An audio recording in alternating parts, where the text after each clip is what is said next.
하나님 말씀 찾겠습니다. 오늘 우리에게 주신 하나님 말씀은 예레미야 애가 2장 11절부터 17절까지의 말씀입니다. 예레미야 애가 2장 11절부터 17절까지의 부분인데요. 1145면에 있습니다. 1145면 11절부터 17절까지 교독해서 함께 읽겠습니다. 제가 먼저 11절을 읽겠습니다. 내 눈이 눈물에 상하며 내 창자가 끊어지며 내 간이 땅에 쏟아졌으니 이는 딸 내 백성이 패망하여 어린 자녀와 젖먹는 아이들이 성읍 길거리에 기절함이로다. 그들이 성읍 길거리에서 상한 자처럼 기절하여 그의 어머니들의 품에서 혼이 떠날 때에 어머니들에게 이르기를 곡식과 포도주가 어디 있느냐 하도다. 딸 예루살렘이여 내가 무엇으로 내게 증거하며 무엇으로 내게 비유할까? 처녀딸 시온이여 내가 무엇으로 내게 비교하여 너를 위로할까? 너의 파괴됨이 바다같이 크니 누가 너를 고쳐줄소냐? 내 선지자들이 내게 대하여 헛되고 어리석은 시를 보았으므로 내 죄악을 드러내어서 내가 사로잡힌 것을 돌이키지 못하였도다.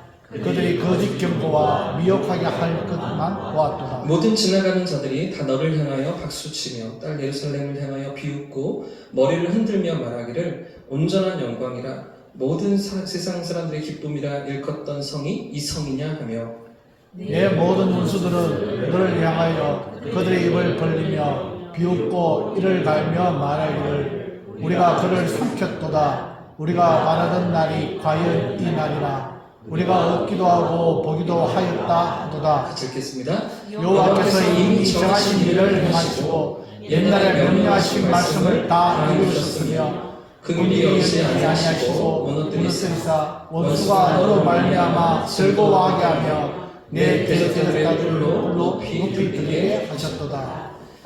아멘. 할렐루야. 아멘. 오늘 이 밤에 우리 기도의 자리에 하나님께서 함께 하실 줄 믿습니다. 아멘. 가까이 계신 분들과 이렇게 인사하겠습니다. 하나님이 집사님과 함께 하십니다. 고백하겠습니다. 하나님께서 집사님과 성령님과 함께 하십니다. 함께 하십니다. 아멘이시죠? 아멘. 여러분, 얼마 전에 방송이 끝난 연인이라는 드라마가 있습니다. 여러분 아십니까? 연인이라는 드라마. 남궁민 씨가 주연을 했고요. 그리고 안은진 씨가 또 주연을 했던 그런 드라마인데요. 잘 모르세요? 예, 10부까지 방송이 되고 끝났습니다. 그리고 2부, 이제 11부부터 또 20부까지 또 방송이 준비되고 있다고 하는데 아마 우리 성도님들 이 자리에 계신 분들은 거의 못 보셨을 거예요. 예, 왜 그러냐면 지금 이 시간에 방송합니다. 금요일 밤 10시부터 방송하고 토요일 밤 10시에 방송하기 때문에 거의 드라마를 못 보셨을 텐데 저는 재방송으로 채널 돌리다가 한 번씩 봤던 것 같아요. 이렇게. 한 편도 제대로 본 적은 없고 중간중간 지나가는 그런 내용들을 조금씩 보면서 그러면서 이런 드라마가 있구나, 이런 역사적인 배경을 가지고 드라마를 만들었구나, 이런 것들을 생각해봤던 그런 경험이 있습니다. 제대로 다 제가 보지를 못했지만 그래도 분명한 것 한 가지는 이 드라마가 병자호란을 배경으로 했다는 겁니다. 여러분 병자호란 아십니까? 기억하십니까? 중학교 역사 시간에 배우셨던 것 기억이 나십니까? 1626년 사건인데요. 조선의 15대 임금이었던 인조 임금 시대에 이제 명나라가 중국의 명나라가 이렇게 쇠락하고요. 청나라가 이렇게 세력을 얻으면서 중국을 이렇게 장악해 가던 그런 시기였는데 조선은 대대로 명나라를 형님처럼 섬겨왔고 명나라를 따랐던 그런 상황이었던 것이죠. 자, 근데 이 청나라가 이제 힘을 얻으면서 조선에까지 이렇게 세력을 펼치는데, 근데 사실은 청나라의 배경이 오랑캐였습니다. 만주족, 그죠? 그래서 이렇게 조선의 사대부들이 조선의 조정에서 어떻게 오랑캐를 우리가 따를 수 있냐? 청나라는 이제 조선과 이렇게 조금은 관계를 잘 맺고 조선에서 조금 조공도 받고 그러면서 지배하기를 원했는데 이 청나라의 요구에 조선이 거절하죠. 인조 임금이 거부합니다. 그러면서 청나라 군대가 이렇게 쳐들어오게 되고 이때 벌어진 게 병전연에 이뤄진 호자가 오랑캐 호자더라고요. 오랑캐들의 난리, 예, 그래서 병자호란이라고 불려지는데 이 청나라 군대가 막 이렇게 추격해 내려오면서 조정에 있던 인조 임금이 도망을 치죠. 어디로 도망을 갑니까? 예, 강화도로 도망을 가려고 하는데 이미 그 청나라 군사들이 이 사실을 다 알고 길목을 지키고 있는 거죠. 강화도로 가지 못하고 어디로 갈까요? 그래서 남한산성으로 숨어들게 되죠. 이런 병자호란의 배경을 가지고서 이 연인이라는 드라마가 이렇게 만들어졌더라고요. 근데 사실 그 전에 만들어진 병자호란을 배경으로 한 영화들은 거의 대부분 이 인조 임금의 우유부단함이나 연약함이나 그 조정의 어떤 이렇게 신이 없음, 백성을 돌보지 않음, 뭐 이런 것들을 고발하면서 만들어진 드라마들이 많이 있거든요. 예를 들면 이병헌 씨가 주연했던 남한산성이 그런 내용이거든요. 조정과 왕실의 이 실수, 잘못, 실책 이런 것들을 드러내고 고발하는 내용이 주된 내용인데, 근데 이 드라마 연인이라는 드라마를 보니까 이 드라마는 그런 왕실이나 조정의 이야기가 아니라 일반 백성들이 그 병자호란 가운데서 어떻게 살아남았는가, 어떻게 그 난리 가운데서 목숨을 부지하기 위해서, 살아남기 위해서 고군분투했는가, 뭐 이런 것들을 잘 보여주는 그런 드라마였던 것 같습니다. 그런데 여러분, 남한산성으로 피신한 인조 임금이요, 그 남한산성에서 무려 47일 동안 이제 버티게 되고 결국에는 이제 청나라에 항복을 하게 되는데요. 47일 동안 있으면서 어떤 사건이 벌어졌는지 여러분 아시죠?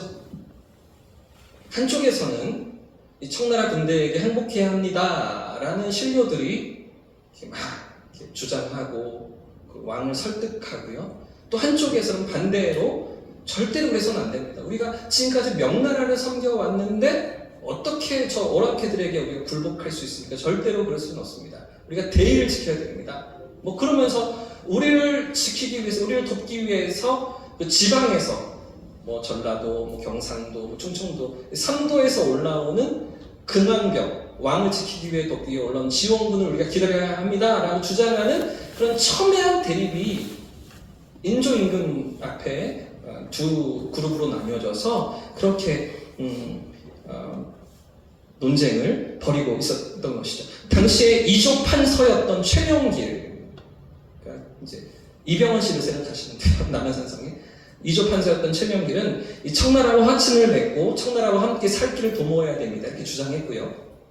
반대로 예조판서였던 김상원은 그 누구죠? 어떤 배우죠? 네, 배우는 지금껏 조선이 명나라를 형님처럼 떠받들어 왔는데 이제 청나라가 득세하고 있다고 명나라를 배신하면 안 된다, 뭐 이런 주장을 펼치면서 한참 이렇게 논쟁을 벌리는, 자 이런 가운데 인조가 누구의 주장을 따라야 합니까? 이병헌의 주장. 이병헌. 네. 그래서 결국에는 그렇게 나아가게 되는데요. 오늘 본문에도요, 우리가 지난번에 살펴봤던 2장 11절 이하의 본문인데 오늘 본문에도 이 병자호란에 처했던 조선의 역사와 너무나 닮아있는 그런 지금 예루살렘의 상황이 등장하고 있는 것이죠. 저는 이 이레미야 애가 2장을 보면서 병자호란이 떠올랐습니다. 너무나 비슷하게 닮아있는 것이죠. 거대한 바벨론 군대의 침략 앞에서 어떤 살 길을 찾아야 하는지, 과연 어떤 선택을 해야 되는지 공경에 처해 있는 유다 백성들의 모습인데요. 자, 11절과 12절이 이런 상황을 잘 보여주고 있습니다. 이 배경을 잘 생각하면서 11절과 12절을 함께 읽어보겠습니다. 시작! 내 눈이 눈물에 상하며 내 창자가 끊어지며 내 간이 땅에 쏟아졌으니 이는 딸의 백성이 패망하여 어린 자녀와 젖먹는 아이들이 성읍 길거리에 기절함이로다. 그들이 성읍 길거리에서 상한 자처럼 기절하여 그의 어머니들의 품에서 혼이 떠날 때 어머니들에게 이르기를, 지금 유다 백성들이 어떤 처지에 모여 있습니까? 예루살렘이 어떤 상황에 지금 던져져 있는 것입니까? 바벨론 군사들에서 완전히 포위되어 있던 것입니다. 어디도 도망칠 수가 없는 완전히 도간에 든 쥐처럼 그 성 안에 갇혀있던 그런 유다 백성들인데요. 그런 가운데 이 어린 자녀들과 젖먹는 아이들이 반복해서 11절과 12절에 나오잖아요. 그 어린 아이들이 아기들까지 먹을 것이 없어서 혼절하고 죽어가고 있던 것이죠. 얼마나 비참한 상황인지 생각해 보십시오. 이런 비참한 참상 앞에서 이 선지자가 이레미야가 괴로워하며 슬픔의 눈물을 흘리고 있는데요. 자, 그런데 지금 보십시오. 이 예루살렘의 상황과 병자호란의 남한 산성이 거의 비슷해 보이지 않으십니까? 그렇죠? 그 성 안에 갇혀있던 그 인조 임금과 그 백성들의 모습이 지금 예루살렘의 처지와 너무나 닮아 있는 것이죠. 그 모든 괴로움과 비참한 가운데서도 그 남한 산성에 갇혀있던 인조가 결국은 어떤 선택을 했다고요? 그래도 백성들을 위한, 이 나라를 살리기 위한 그런 선택을 하게 됩니다. 인조는 물론 이 47일이라는 시간을 허비하긴 했지만, 이 한쪽에서는 순간의 치욕을 견디고 우리가 항복해야 됩니다. 청나라에 우리가 복종해야 됩니다. 이렇게 말하고, 한쪽에서는 절대로 그래서는 안 된다는 이런 치열한 논쟁 속에서 갈팡질팡하면서 어찌할 바를 몰라서 헤매던 인조 임금이 47일을 그렇게 허비했지만, 그러나 그래도 인조는 이 백성들을 위한, 결국에는 그래도 나라를 살리기 위한 그런 선택을 하면서 성 밖으로 나오게 되죠. 물론 여러 가지 상황들이 그럴 수밖에 없는 형편이었는데요. 당시에 병자론 당시에 이 조선 군대는 청나라 군대와 비교도 할 수 없는 그런 군사적인 열세에 놓여 있었습니다. 또 이 남한산성으로 급하게 들어갔기 때문에 먹을 음식이 너무나 부족했었고요. 뿐만 아니라 당시 계절이 어떤 계절이었습니까? 한겨울이었습니다. 12월 달이었습니다. 그렇기 때문에 이 맹렬한 추위 한복판에 있어서 시시각각 조여오는 그 청나라 군대 앞에서 결국 이 성문을 열고 나올 수밖에 없었던 것인데, 그런데 그렇게 길지 않은 47일이면 한 달 반 정도잖아요. 이 47일 동안 그 남한산성 안에서 어떤 일이 있었는지 여러분 아십니까? 영화에서도 잠시 이렇게 드러나지만 먹을 것이 없어서 금세 다 떨어져서 이 말이 먹는 지푸라기, 짚을 끓여서 백성들이 먹기 시작했습니다. 그러다가도 이 짚도 다 떨어져서 더 이상 먹을 것이 없으니 어떻게 됩니까? 말을 잡아먹기 시작했습니다. 원래는 군사력이기 때문에 절대로 잡을 수가 없는 말인데 백성들이 몰래 잡아먹다가 걸려서 나중에 임금이 그걸 허락해 주죠. 그러면서 말을 잡아먹으면서 생명을 연명하게 되고요. 말도 다 떨어지게 됩니다. 말고기도 이제 더 이상 먹을 것이 없어지는 거죠. 그랬을 때 또 뭘 먹게 되는지 여러분 아십니까? 쥐를 잡아먹게 됩니다. 그 남한산성 안에서 그 백성들이 살아남기 위해서 47일 동안 버티기 위해서 쥐까지 잡아먹으면서 그렇게 버텼다는 것이죠. 자, 그런데 고작 47일, 한 달 반을 버티면서도 이렇게 아주 비참했던 상황인데, 그런데 유다 백성들은요, 예루살렘에서 얼마를 버텼을까요? 예루살렘 성 안에서 유다 백성들이 얼마를 견뎌냈을까요?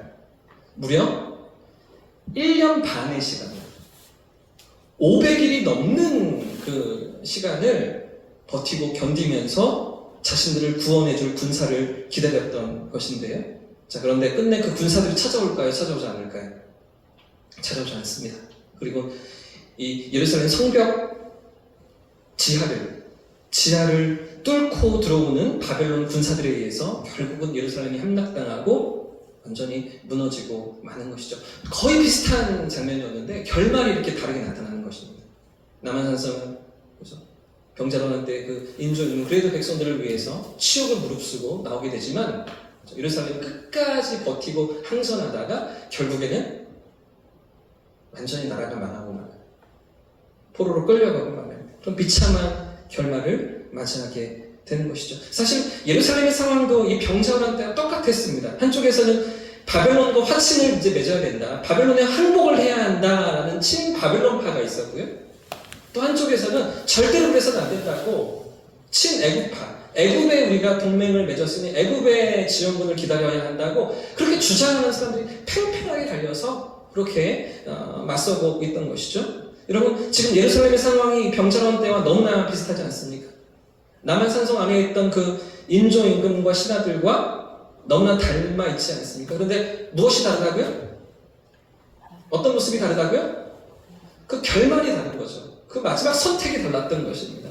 자, 이토록 곤혹스러운 상황 가운데 유다 임금 마지막 그 임금이었던 시드기야의 선택이 무엇일까요? 인조 임금과는 완전히 다른 선택을 그가 했던 거죠.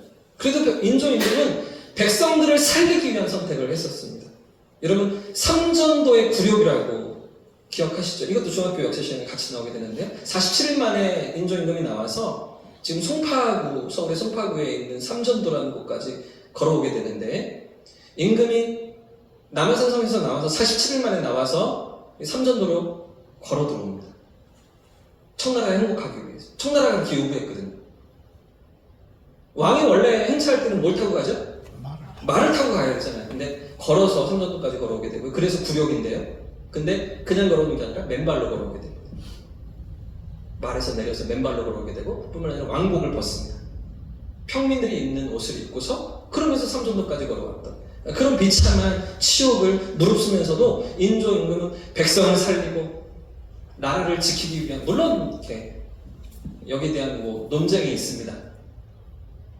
그게 너무나 치욕스럽지 않냐, 너무나 부끄럽지 않냐, 정말 그렇게까지 했어야 되냐 이런 주장들도 있지만 그럼에도 불구하고 인조는 그 생쥐까지 잡아먹던 백성들을 살리기 위해서 그들을 지키기 위해서 이런 치욕스러운 결말을 그가 감당했던 것인데요. 삼전도까지 걸어와서는 이제 청나라 황제에게 3번 무릎을 꿇고 9번 머리를 조아리는 예, 그런 비참한 굴욕을 당했던 것이죠. 자, 그런데 보십시오. 인조는 이런 백성들을 위한 나라를 지키기 위한 선택을 했는데 시드기야는요. 그 유다의 마지막 임금 시드기야는 어떤 선택을 했느냐고요. 끝까지 버티는 쪽을 선택했죠. 끝까지 항전하는 쪽을 선택했습니다. 무려 1년 반이 넘도록 그 오랜 시간을 예루살렘 안에서 버티면서 항전했던 것인데요. 자, 여러분 생각해 보십시오. 물론 규모가 다르겠지만 남한산성에서 인조와 백성들이 47일을 버티면서도 그 채 2달도 안 되는 시간을 지나면서도 먹을 것이 없어서 쥐까지 잡아먹었는데 그 예루살렘 안에서 유다 백성들은 얼마를 버텼다고요?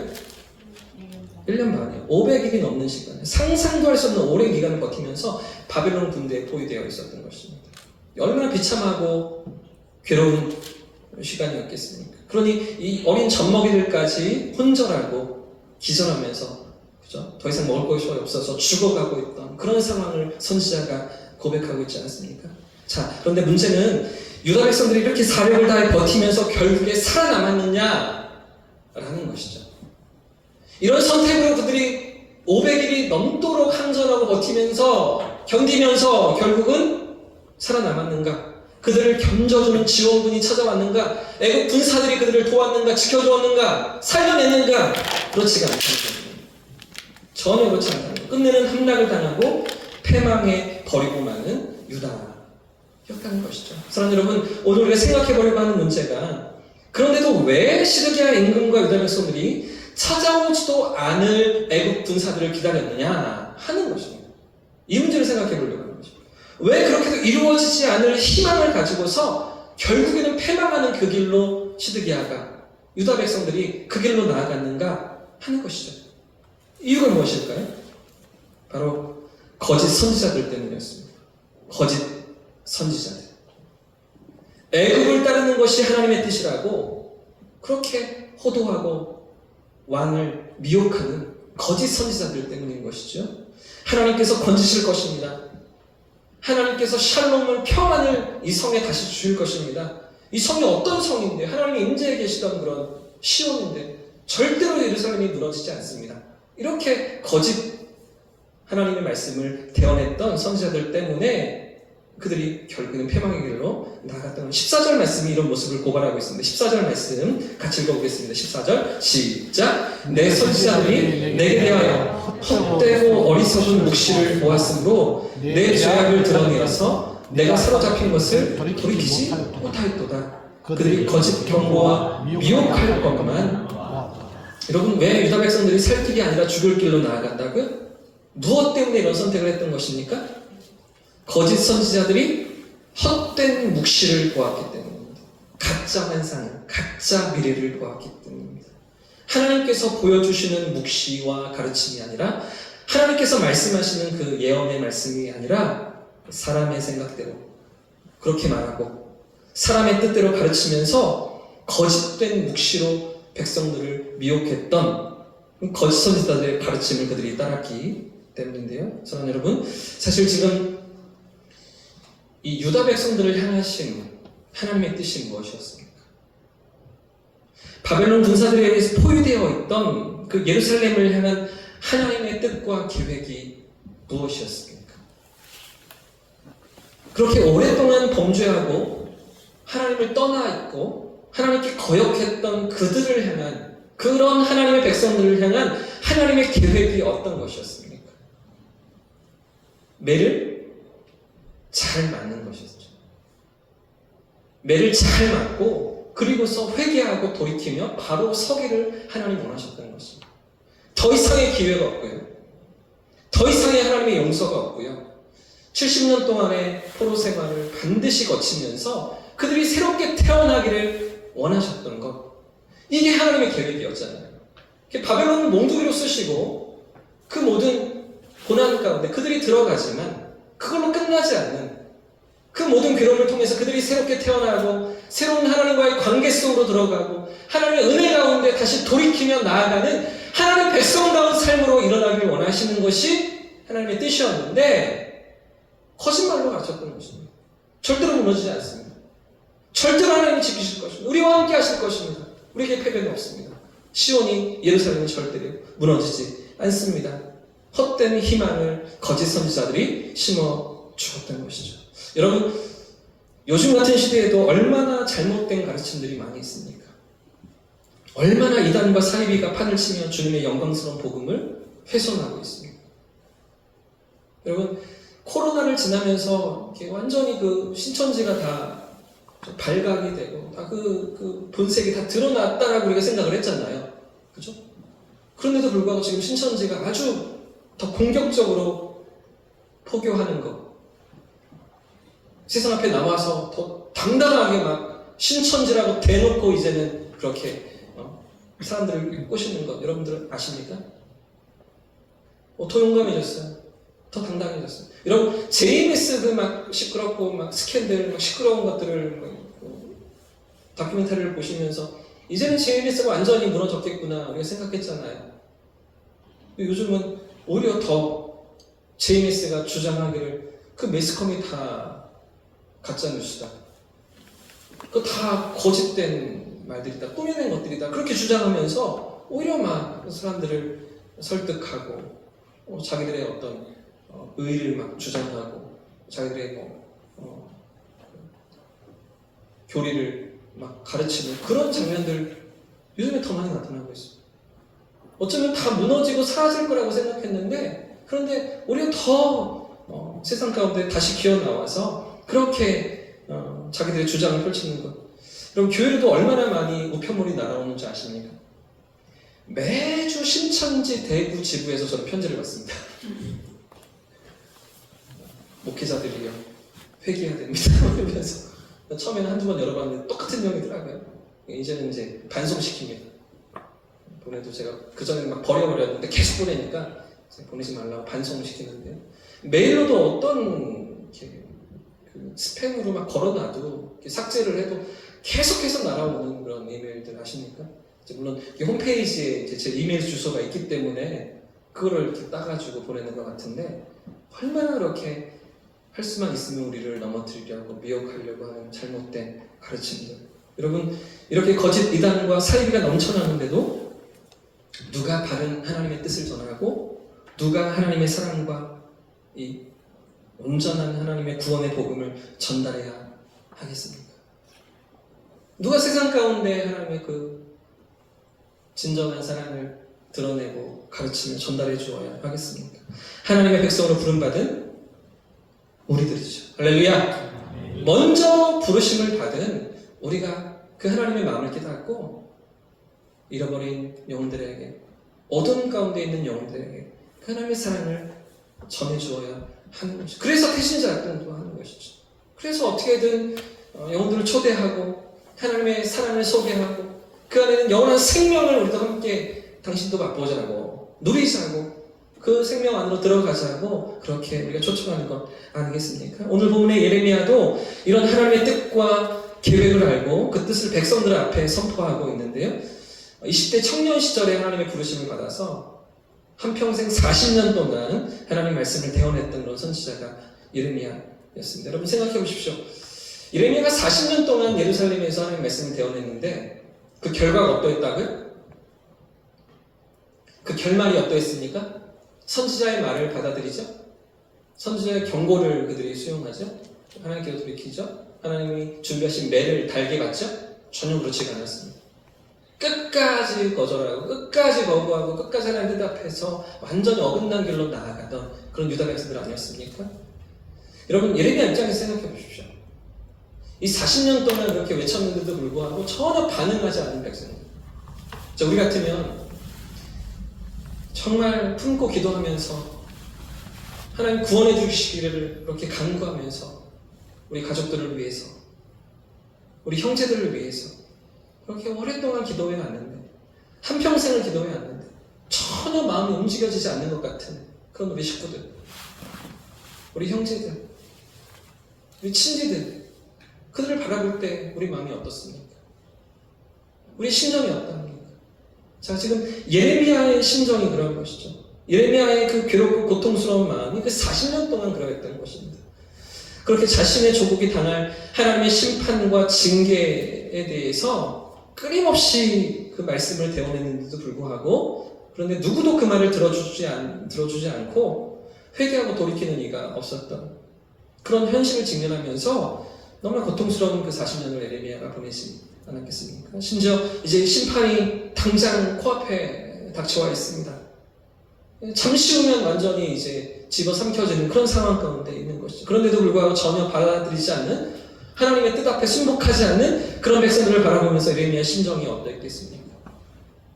그런 시드기야 임금을 바라보면서 그런 예루살렘의 그 백성들의 모습을 지켜보면서 자, 그래서 예레미야 20장 말씀을 보시면 선지자의 이런 모습이 기록되고 있는데 예레미야서 20장 7절과 8절 말씀 앞에 제가 준비해놨습니다. 같이 한번 읽어보겠습니다. 예레미야 20장 7절 8절 시작. 여호와여 주께서 나를 권유하시므로 내가 그 권유를 받았사오며 주께서 나보다 강하사 이기셨으므로 내가 조롱거리가 되니 사람마다 종일토록 나를 조롱하나이다. 내가 말할 때마다 외치며 파멸과 멸망을 선포하므로 여호와의 말씀으로 말미암아 내가 종일토록 치욕과 모욕거리가 되니. 이렇게 선지자가 외치는데도 불구하고 한평생 외치는데도 불구하고 유다 백성들의 반응은 무엇입니까? 지금 조롱하고 모욕하는 거죠. 온종일 비웃음거리가 되고 무슨 말도 안 되는 소리를 해. 어떻게 예루살렘이 무너져? 이렇게 코웃음을 치면서 전혀 반응하지 않는 그런 백성들의 모습이었다는 거죠. 그래서 예레미야가 어떻게 마음을 먹습니까? 이어지는 9절 말씀도 보십시오. 9절 말씀도 같이 읽어보겠습니다. 9절 시작. 내가 다시는 여호와를 선포하지 아니하며 그의 이름으로 말하지 아니하리라. 여기까지요. 내가 다시는 여호와를 선포하지 않겠다. 하나님 말씀을 대언하지 않겠다. 그의 이름으로 말하지 않겠다. 다시는 내가 저들에게 하나님의 뜻을 전하지 않겠다. 이렇게 다짐한다는 거죠. 이렇게 결심한다는 것입니다. 여러분 그런데도 불구하고 예레미야가 어떻게 다시 사명의 자리로 나아갈까요? 그 뒤에 이어지는 말씀입니다. 이런 낙심과 절망과 고통스러운 상황 가운데서도 예레미야가 일어날 수 있었던 이유. 자, 두 가지 예레미야의 모습을 오늘 본문이 말해주고 있는데요. 자, 먼저 방금 읽었던 9절 말씀 처음부터 다시 한번 읽어보겠습니다. 시작. 내가 다시는 여호와를 선포하지 아니하며 그의 이름으로 말하지 아니하리라 하면 나의 마음이 불붙는 것 같아서 골수의 상심이 답답하여 견딜 수 없나이다. 어떻다고요? 그렇게 내 다시는 하지 않겠다. 다시는 저들 앞에 말씀을 전하지 않겠다. 이렇게 결심하고 또 그렇게 마음을 다짐했는데 그런데 어떻다고요? 나의 마음이 불붙는 것 같아서 골수에 상처와서 답답해서 견딜 수가 없는 그런 상황 가운데로 하나님이 자신을 몰아붙이셨다는 것이죠. 첫 번째는 그의 심령에 불붙는 말씀을 하나님께서 주셨던 것입니다. 무엇을 주셨다고요? 불붙는 말씀. 불같은 말씀을 예레미야의 심정에 하나님께서 부어주셨던 것이죠. 예레미야도 인간적으로 아주 힘들지 않았겠습니까? 정말 포기하고 싶지 않았겠습니까? 도저히 못하겠다고, 더는 감당하지 못하겠다고 돌아서고 또 돌아서는 그런 마음이 예레미야에게도 있지 않았겠습니까? 그런데 이런 그의 마음에 어떤 하나님의 말씀이 임합니까? 불같은 하나님의 말씀. 그의 마음에 사무쳐오는 하나님의 말씀. 그 말씀이 예레미야의 심령을 다시 붙드시고 다시 일깨우시고 다시 세우셔서 그 사명의 자리로, 그 말씀을 대언하는 자리로 그를 이끌어 가셨던 것이죠. 사랑하는 여러분, 우리의 삶에도, 우리의 심령에도 이 불같은 말씀이 다시 타오를 수 있기를 주님의 이름으로 축복합니다. 아무리 돌이키지 않는 것 같은, 아무리 반응하지 않는 것 같은 그런 우리 주변의 상황들을, 우리 가정의 상황들을 지켜보면서도 하나님 주시는 뜨거운 가슴으로, 애타는 마음으로 그 영혼들을 향한 간절한 주님의 심정으로 우리 마음이 깨어나서 불같은 하나님의 말씀이 우리의 삶을 다시 일으키시고 다시 용기를 주시고 다시 우리에게 있는 이 복음을 드러내게 하시는 그런 삶의 자리로 나아가는 저와 우리 성도님들 되시기를 예수님 이름으로 축복합니다. 축원합니다. 우리의 삶이 다시 말씀으로 뜨거워져야 하는 것이죠. 예레미야처럼 그렇게 무너지고 낙심하고 다시는 할 수 없다고 생각되던 그 삶의 자리에서 불같은 말씀으로 찾아오시는 그런 하나님을 우리의 삶이 경험할 수 있어야 하는 것입니다. 정말 이 마지막 때에 당신의 백성으로 부르시고 교회로 삼으셔서 우리를 쓰기 원하시는 하나님 앞에 우리 심령이 다시 뜨거워지기를 소원합니다. 다시 뜨거운 불같은 말씀을 부어주시기를 소망하면서 기도의 자리로 나아가는 이 밤 되시기를 예수님 이름으로 축복합니다. 첫 번째, 예레미야에게 있었던 하나님의 역사는 불같은 말씀이 부어지고 있었고, 또 하나가 더 있는데요. 그 절망적인 상황에도 다시 일어나 말씀을 선포할 수 있었던 또 하나의 이유는 11절 말씀이 가르쳐주고 있습니다. 11절 말씀 같이 읽어보겠습니다. 시작. 그러나 여호와는 두려운 용사 같으시며 나와 함께 하심으로 나를 박해하는 자들이 넘어지고 이기지 못할 것이며 그들은 지옥에 행하지 못함으로 큰 치욕을 당하오리니 그 치욕은 길이 잃지 못할 것이니이다. 이런 상황 가운데 예레미야가 경험했던 또 하나의 하나님의 은혜가 무엇일까요? 그 말씀에 있는 여호와께서 나와 함께 하심으로 이죠. 여호와께서 나와 함께 하신다는 거죠. 그 모든 어둡고 절망스러운 상황에도 하나님이 나를 붙드시고 하나님이 나와 함께 하시며 하나님이 나를 통해 일하신다는 이 놀라운 믿음의 고백이 예레미야의 삶 가운데 경험되고 있었던 것입니다. 사랑하는 여러분, 오늘 우리의 삶에는 누가 찾아와 계십니까? 오늘 내 삶에는 누가 함께하고 계십니까? 오늘 내 삶의 현장에 누가 내 삶의 걸음을 인도하고 계십니까? 아무리 어둡고 아무리 길이 보이지 않는 그런 삶의 자리에서도 여호와께서 나와 함께 하시며 여호와께서 나와 함께 하심으로 이 믿음의 고백이 우리 영혼에 경험될 수 있기를 주님의 이름으로 축복합니다.